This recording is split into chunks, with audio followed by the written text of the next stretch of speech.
Hello friends. So today I will tell about the atlas vertebra. So this vertebra what you are seeing here, this is atlas vertebra, and this is the first cervical vertebra that forms the skeleton of the neck region. So this atlas vertebra belongs to atypical cervical vertebra. And why it is known as atlas? Because it transmits the weight of the cranium. So it is known as Atlas, and in a Greek mythology you will find a story that Atlas has bore the weight of the globe on his shoulder. So on behalf of that, it is known as Atlas because it also transmits the weight of the cranium or the globe through this facet. So this is known as atlas, and if you can see the shape of this vertebra, it is almost a ring shaped bone. This is a ring shaped atlas vertebra, and it has an anterior arch. This shorter area is your anterior arch, while this longer area is known as posterior arch. Then you will find a lateral mass on both sides. This part of the vertebra is known as lateral mass, and laterally you will find a projection over here. This is known as transverse process, and in this transverse process you will find an opening of the foramen, and this is known as foramen transversarium. So these are the parts of the atlas cervical vertebra. So after knowing this, we will know how to keep this atlas vertebra in normal anatomical position. So we will keep this shorter arch of the ring-shaped vertebra anteriorly, and this longer arch of this atlas vertebra posteriorly.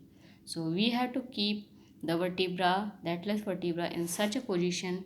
The smaller arch should face anteriorly and the longer arch should face posteriorly.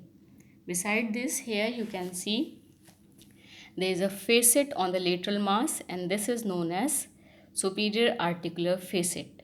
And similarly, we have a smaller facet on the inferior surface. This is known as inferior articular facet, and this is smaller.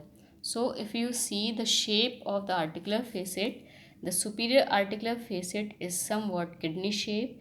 It is longer and it is concave because it accommodates the condyle of the cranium, the occipital bone, and forms the atlanto-occipital joint, that is ellipsoid type of synovial joint. So it forms here the atlanto-occipital joint. So to occupy the concavity of the occipital condyle, this surface of the facet on the atlas is concave. So here it is concave. So you have to face this concave surface superiorly. So you have to face this concave facet superiorly. The larger concave facet should lie superiorly. So in this position you have to keep your atlas vertebra, and this will be your normal anatomical position of the atlas vertebra. Now we will see some atypical feature of this vertebra. This atlas vertebra, you don't see any body in this atlas vertebra. There is no body. Usually in vertebral column, the vertebra is having anteriorly a cylindrical structure that is known as body of that particular vertebra. But in atlas vertebra, you will not find body anteriorly, or you will not find body in the atlas vertebra. Similarly, you will not find any spinous process posteriorly in the midline.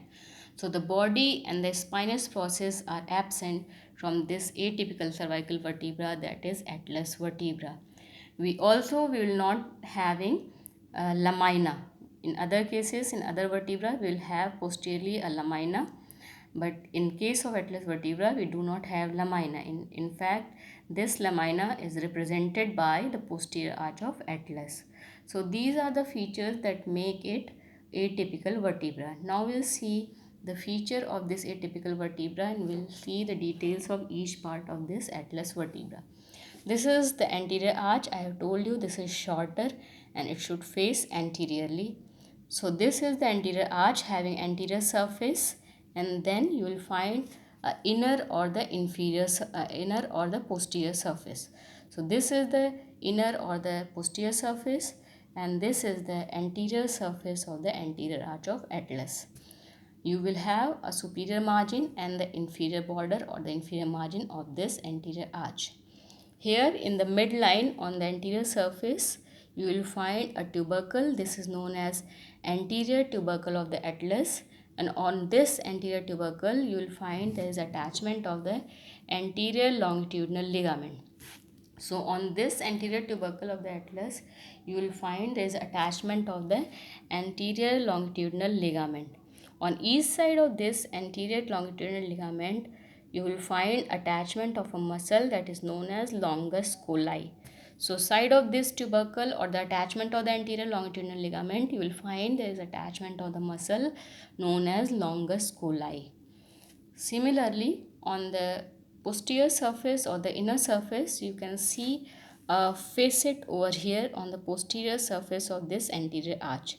This facet is meant for the articulation of the odontoid process of the atlas. So the odontoid process of the atlas get articulated on the posterior facet. So the odontoid process of atlas here forms the median atlantoaxial joint, which is a pivot type of joint,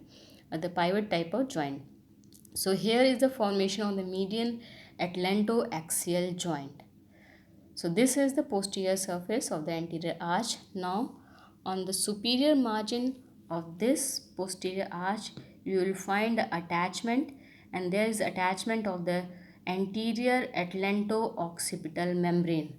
So the anterior atlanto-occipital membrane is attached on this upper margin of the anterior arch, and superiorly it is attached on the margin of the foramen magnum of the cranium.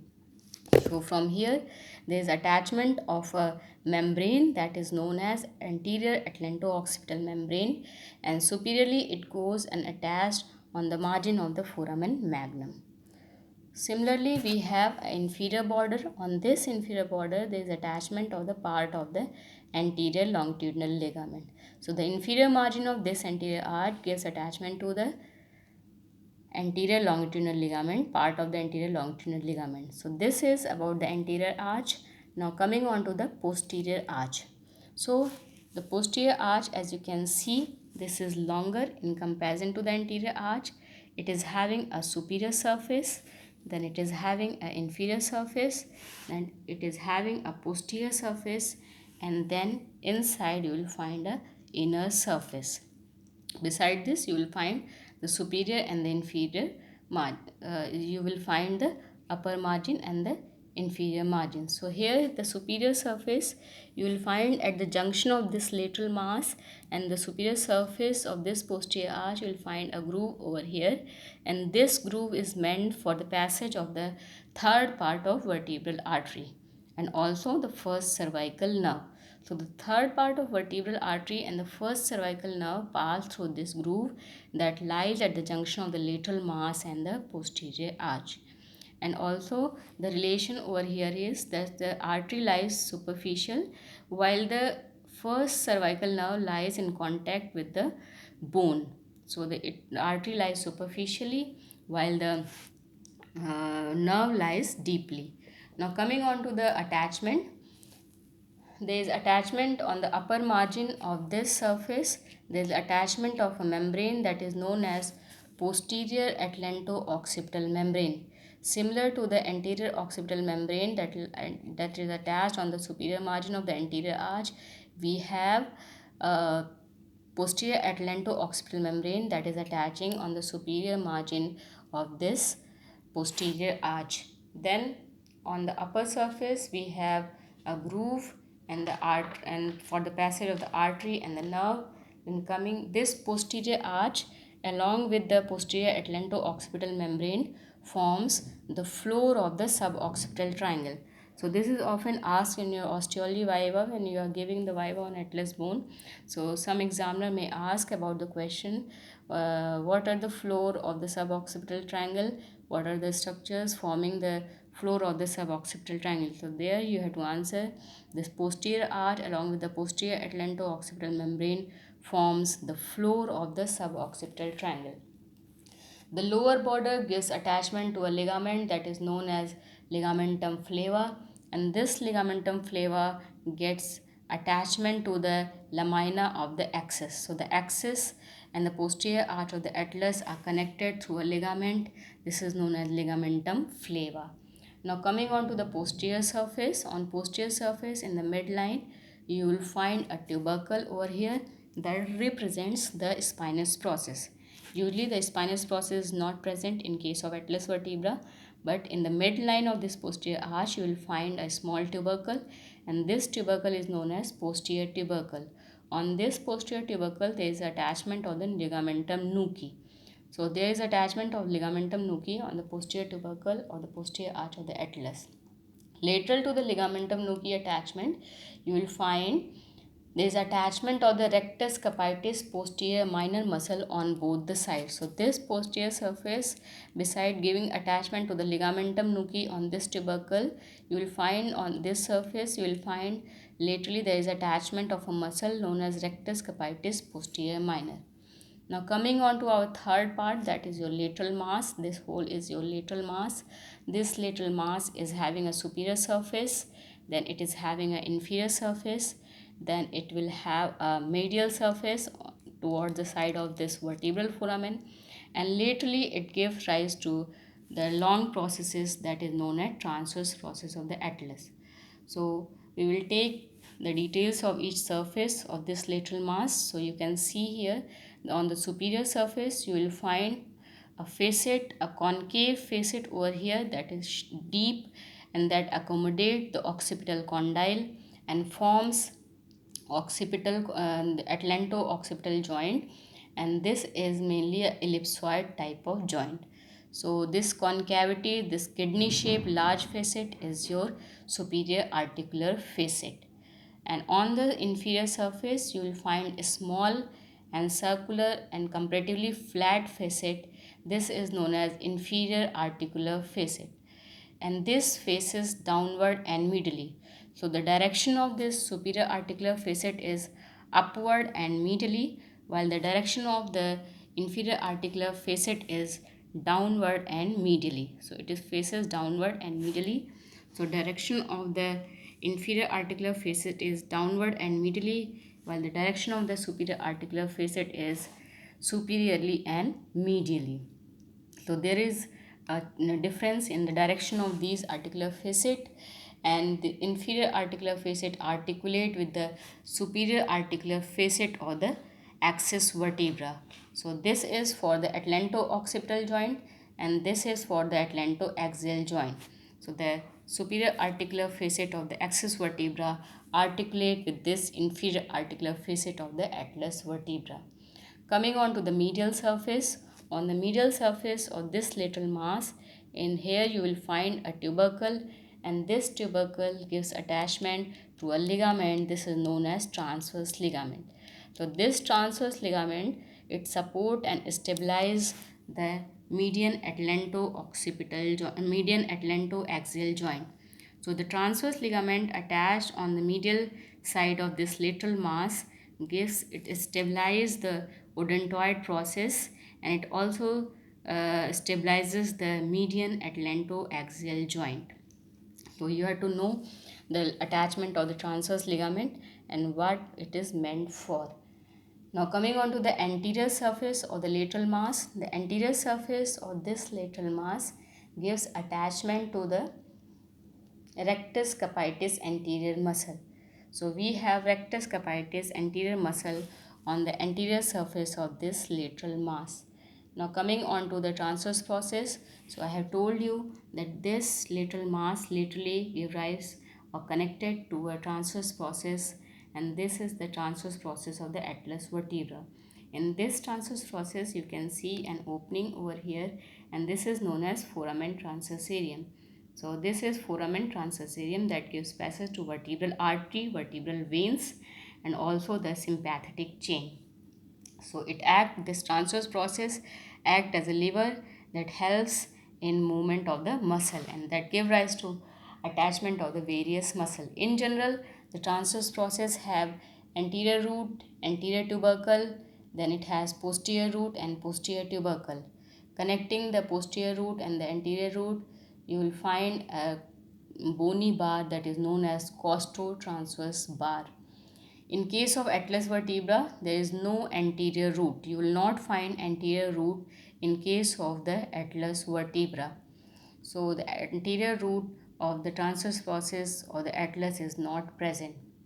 The superior surface of this transverse process gives attachment anteriorly to the rectus capitis lateralis muscle and posteriorly to the superior obliquus muscle. The tip of this transverse process gives attachment to the inferior obliquus muscle, while the lower and the lateral surface gives attachment to the splenius cervicis, levator scapulae, and the scalenus medius muscle. So the lower surface and the lateral surface gives attachment to three muscles, sorry, that is splenius cervicis, levator scapulae, and the scalenus medius. So this is all about the anatomical parts and features of the atypical cervical vertebra. This is the atlas cervical vertebra. Now moving on to the ossification. So this atlas get ossified by three ossification center, one for the each lateral masses and half of the posterior arch. So we have one ossification center for one lateral mass and one half of this posterior arch. We have second ossification center with the second lateral mass and the second half of this posterior arch. These appears at the age of the 7 to 8 week of intrauterine life, and it get fuses at about the 3 years of the age. Then we have a single ossification center for this anterior arch, and it appears at the age of 1 year, and it fuses with the lateral mass at about the 7 years of the age. So we know all the features of this atlas vertebra. Now coming on to the applied aspect. So sometimes there is compressive force vertically transmitted on this lateral mass, and this lateral mass moves apart. So if excessive force is transmitted on this lateral mass gets far away, and there is chances of fracture of this lateral mass. So the fracture of the lateral mass is an important clinical feature, is an important applied aspect of this atlas vertebra. And also in some connective tissue disorder, there is weakening of the transverse ligament. So the weakening of this transverse ligament causes subluxation of the odontoid process, because the odontoid process is supported by the transverse ligament in this facet inside this on the inner surface of this anterior arch. So this, due to the weakening of the transverse ligament, this support is weakened and there is subluxation of the odontoid process or the dens of the axis vertebra. So this is another applied aspect of the atlas vertebra, and you can palpate this tip of the transverse process of this vertebra in between the angle of the mandible and the mastoid process. So clinically, when you go in your clinical postings, if you have to palpate this transverse process of the atlas vertebra, so where will you palpate this? You have to take the angle of the mandible and the mastoid process. In between these 2 points, you can palpate. A deep palpation is required for to feel this transverse process or the tip of the transverse process of the first cervical vertebra, that is atlas. So that's all for atlas vertebra. So thank you.